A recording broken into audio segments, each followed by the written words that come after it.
we are looking at the higher derivative, second and higher derivative.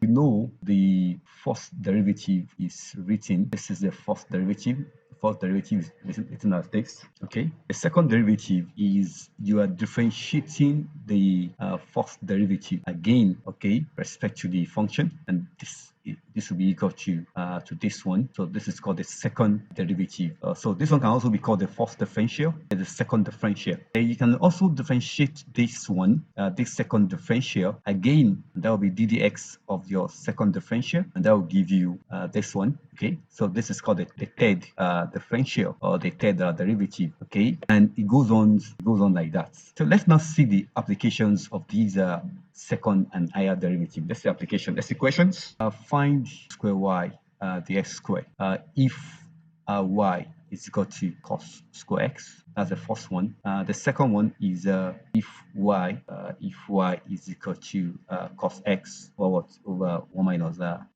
sin x. So these are the two questions we have. Solution to this question. The first one, we have y equal to cos square x, which we can write as what? We can write it as cos x times what? Cos x. Okay. The derivative, the first differential. Okay, I forget to. The first differential can be also written as this, respect to the function, which is the same as dy dx. So let's do that using a product rule. Keep this one constant. Differentiate the second one.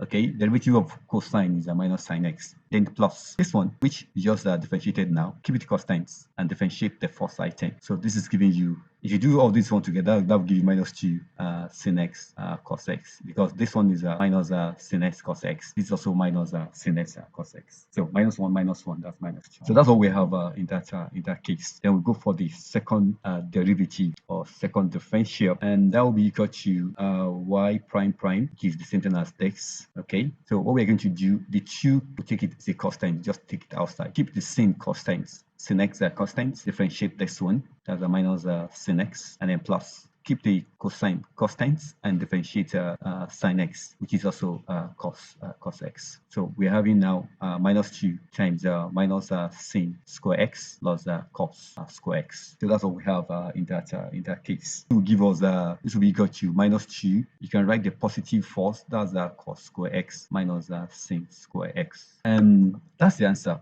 to that question. That's the answer to that question. So this will give you minus 2. If you use your identity, in this will be cos square x minus sin square x.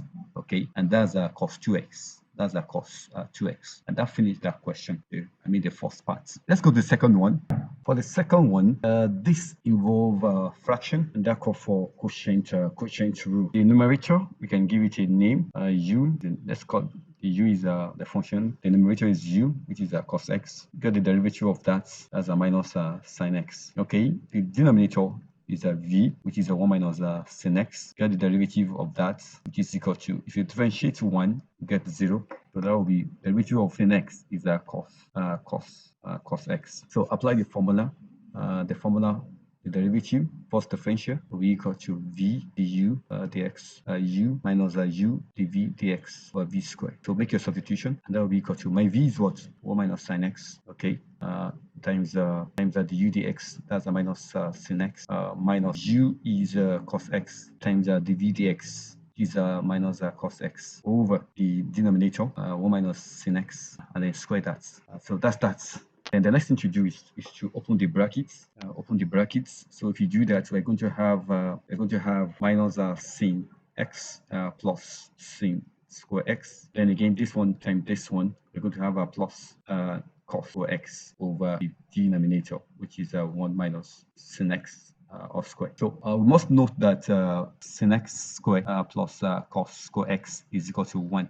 So the first differential is 1 minus sin x, okay, over 1 minus sin x squared. So this will give you 1 over sin x. So that's the answer for the first differential, which is 1 over sin x. How did I get that? Look at the numerator, and you have one of that expression. At the denominator, you have twice of that of the numerator. So it cancels out. So it just remains 1 at the denominator. So we can quickly get the second differential. Now the first differential is gotten. The second differential. In this case now, it's going to be, because there is explanation I gave that at the beginning of quotient rule, that when your numerator is 1, okay, you don't have to waste the time. That will be equal to minus the derivative of the denominator with respect to the function over v squared. Okay, and if you don't want to do that, just apply your quotient rule again, because this is a fraction. This is a fraction. So we're going to have minus ddx of the denominator, which is 1 minus sine x, over the 1 minus sine x all squared. If you're yet to subscribe to the channel, please do that right now. Like, share, and subscribe, and also drop your comments at the comment section.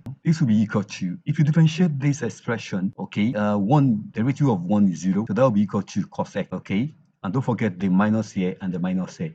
So that's making plus over 1 minus sin x all squared, and that's the second derivative for the question. For your questions, okay, share the links across your social media platform. Thank you. Bye.